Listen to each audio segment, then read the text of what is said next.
Hello बच्चों। आज हम एक बहुत ही इम्पॉर्टेंट टॉपिक करने जा रहे हैं जो एनसीईआरटी के अकॉर्डिंग लेसन 13 से रिलेटेड है, विद्युत धारा के चुंबकीय प्रभाव, जिसमें हम बात करेंगे इलेक्ट्रोमैग्नेटिक इंडक्शन या वैद्युत चुंबकीय प्रेरण की। यह प्रयोग सबसे पहले माइकल फैराडे नाम के वैज्ञानिक ने किया था, जिनके अनुसार जब किसी चालक को परिवर्ती चुंबकीय क्षेत्र में रखा जाता है तो चालक में विद्युत धारा प्रेरित होती है। परिवर्ती का मतलब है चेंजिंग, जिस चुंबकीय क्षेत्र को बदला जा सके। यानी कि जब किसी कंडक्टर को उसमें से विद्युत धारा, उसमें से करंट फ्लो नहीं कर रहा, बस वो एक चालक है, कंडक्टर है जिसमें से विद्युत धारा बह सकती है, करंट उसमें से फ्लो कर सकता है, लेकिन अभी उसमें करंट फ्लो नहीं कर रहा। अगर हम उसे किसी चेंजिंग मैग्नेटिक फील्ड में रखते हैं तो उसमें कुछ करंट इंड्यूस हो जाता है, यानी कि पैदा हो जाता है। इंड्यूस को आप प्रोड्यूस से रिलेट कर सकते हैं। इस तरह का करंट कहलाता है इंड्यूस्ड करंट और ऐसा फिनोमिनन कहलाता है इलेक्ट्रोमैग्नेटिक इंडक्शन। यानी कि जो ऐसी विद्युत धारा है वो प्रेरित है, वो किसी बैटरी से नहीं आ रही, सेल से नहीं आ रही, बल्कि चुंबकीय क्षेत्र को बदलने से वो विद्युत धारा पैदा हुई है। और ऐसी परिघटना कहलाती है वैद्युत चुंबकीय प्रेरण, जिसे सबसे पहले माइकल फैराडे नाम के वैज्ञानिक ने दर्शाया था, या जिसके बारे में उन्होंने बताया था। अब हम इसे एक चित्र की सहायता से, एक पिक्चर की हेल्प से समझते हैं। यहाँ देखिए, जैसे कि एक हमें चालक है हमारे पास और उसके ऊपर हमने ये कॉयल, इसके बहुत सारे टर्न्स दे दिए हैं, और ये हमने यहाँ पर ये जी नाम से जो आप देख रहे हैं, दिस इज गैल्वेनोमीटर। गैल्वेनोमीटर के बारे में अभी मैं अगली स्लाइड में आपको बताऊंगी। गैल्वेनोमीटर है जिससे ये कॉयल कनेक्टेड है, और यहाँ आप देख रहे हैं कि एक चुंबक, एक छड़ चुंबक, एक बार मैग्नेट है जो कि स्टेशनरी है, यानी कि अभी उसकी वेलोसिटी, उसका वेग 0 है। सो गैल्वेनोमीटर के पॉइंटर में भी आपको कुछ भी चेंज नजर नहीं आ रहा होगा, वो बिल्कुल अभी अपनी 0 पोजीशन पे है।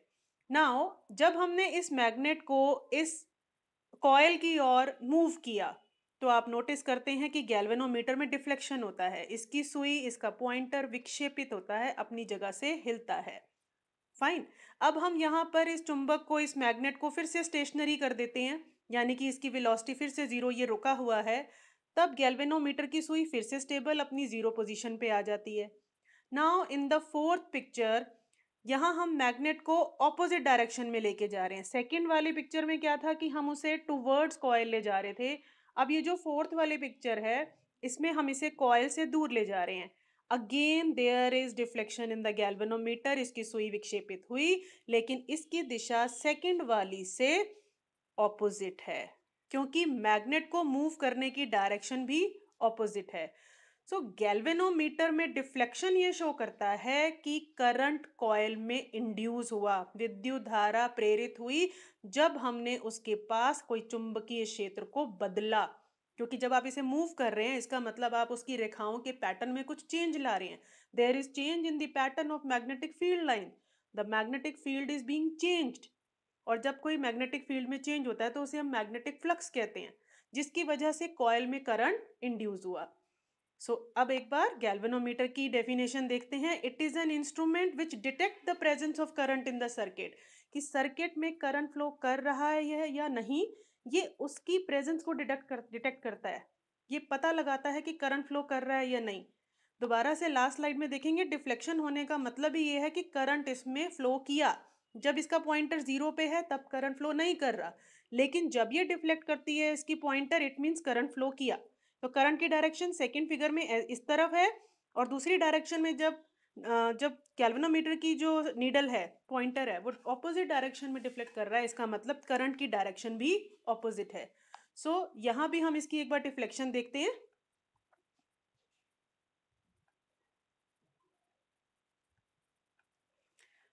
ये जो पॉइंटर है ये डिफ्लेक्ट होकर के दूसरी पोजीशन पर आ जाएगा, इसका मतलब है कि करंट फ्लो हुआ।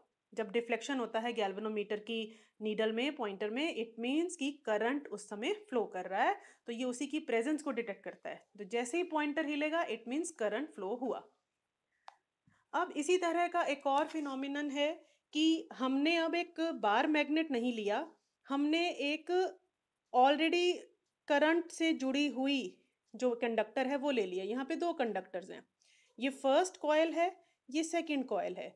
तो जो फर्स्ट कॉइल है वो ऑलरेडी करंट से एक सेल से बैटरी से जॉइंड है, जिसकी वजह से उसमें करंट फ्लो कर रहा है। और आप ये पहले ही पढ़ चुके हैं कि जिस कॉइल में से करंट फ्लो करता है वो मैग्नेट की तरह बिहेव करती है, उसके आसपास मैग्नेटिक फील्ड बन जाता है, चुंबकीय क्षेत्र बन जाता है।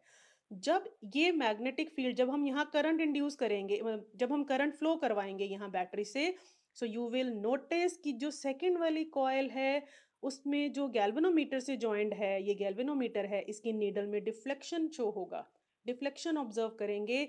इट मीन्स यहाँ करंट बहने से इसमें करंट इंड्यूस हुआ।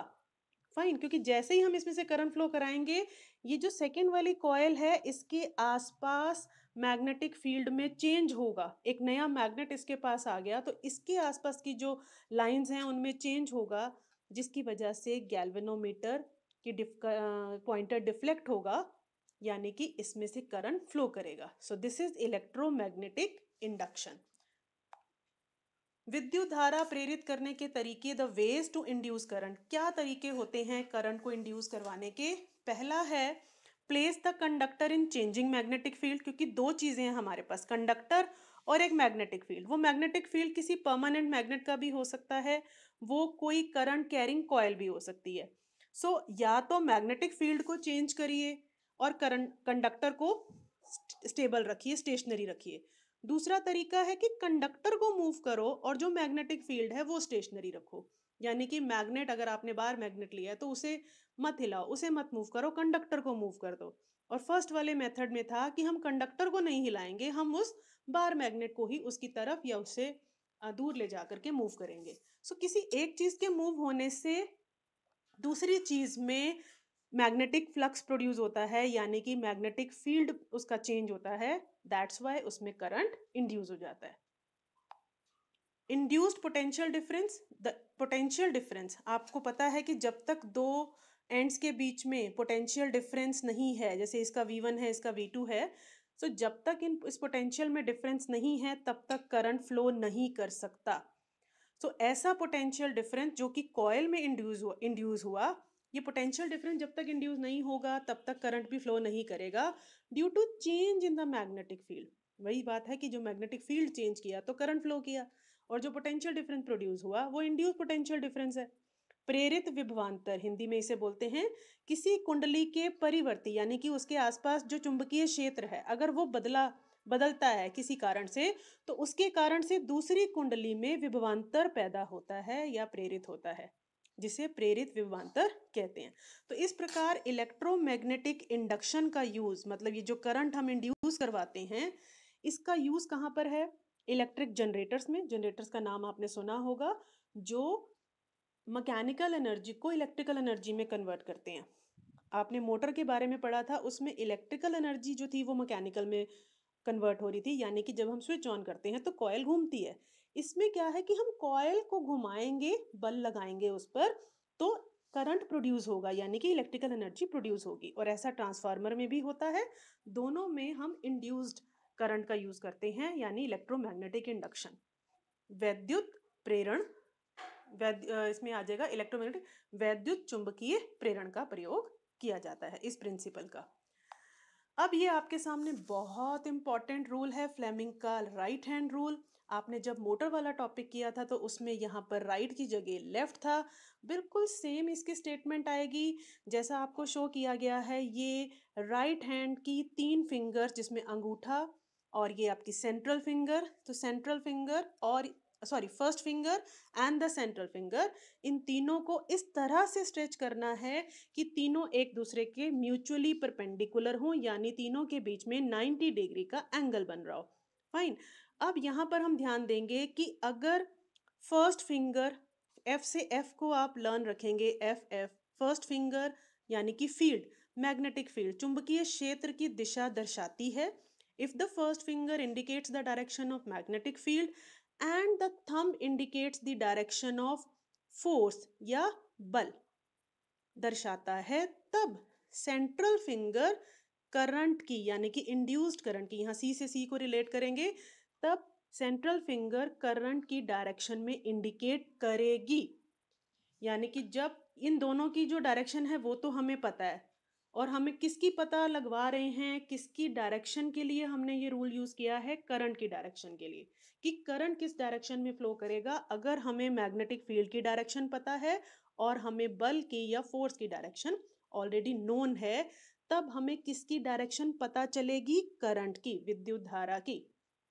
तो इसकी स्टेटमेंट एक बार ध्यान से सुनिए कि जब हम अपने दक्षिण हाथ के तर्जनी, इसे हम बोलते हैं तर्जनी, अंगूठा और मध्यमा को इस प्रकार से खींचेंगे, इस प्रकार से फैलाएंगे कि ये तीनों एक दूसरे के साथ परस्पर लंबवत हों, और तर्जनी चुंबकीय क्षेत्र की दिशा दर्शाती है, बल अंगूठा जो है वो बल की दिशा दर्शा रहा हो, तब मध्यमा विद्युत धारा की दिशा दर्शाएगी।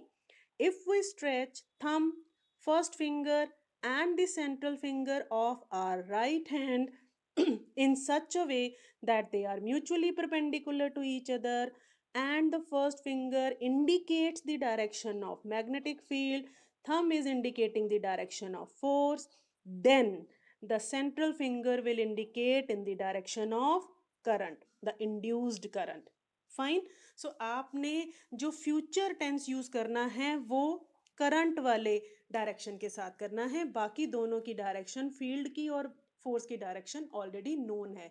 इस स्टेटमेंट को लिखने में बच्चे बहुत बार गलती करते हैं, वो इनके साथ फ्यूचर यूज कर लिया किसी के साथ और यहाँ पर प्रेजेंट टेंस यूज कर लिया, तो गलत हो जाता है। यहाँ फ्यूचर टेंस यूज करना है आपने।